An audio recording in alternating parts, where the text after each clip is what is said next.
இப்போ நம்ம முட்டை குழம்பு செய்ய போகிறோம். அதுக்கு கடாயை வச்சாச்சு. 2 ஸ்பூன் எண்ணெய் சேர்த்துக்கோங்க. பட்டை, கிராம்பு, ஏலக்காய், பிரியாணி இலை, 2 கத்து கருவேப்பிலை, மிக்சியில் குறை அரைச்சி வெங்காயம் அதையும் சேர்த்து வதக்கிக்கோங்க.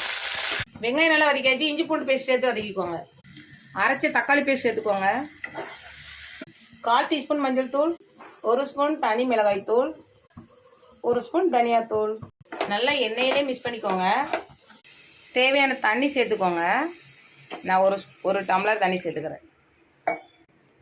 சேர்த்து நல்லா ஒரு டைம் கலந்து விட்டுக்கலாம். குழம்பு நல்லா கொதிச்சிச்சு. இப்போ தேங்காய், சோம்பு, முந்திரி பருப்பு அரைச்சி வச்சுருக்கேன், அதை சேர்த்துக்கிறேன். சேர்த்து நல்லா ஒரு அடி கலந்து விட்டுவாங்க. இப்போ நம்ம குழம்புக்கு தேவையான உப்பு சேர்த்துக்கலாம். நான் கொஞ்சமாக கல் உப்பு சேர்த்துக்கிறேன். இப்போ நம்ம முட்டையை சேர்த்துக்கலாம். ஒரு முட்டையை உடச்சி இந்த மாதிரி ஊற்றிக்கலாம். சுவையான முட்டை குழம்பு ரெடி.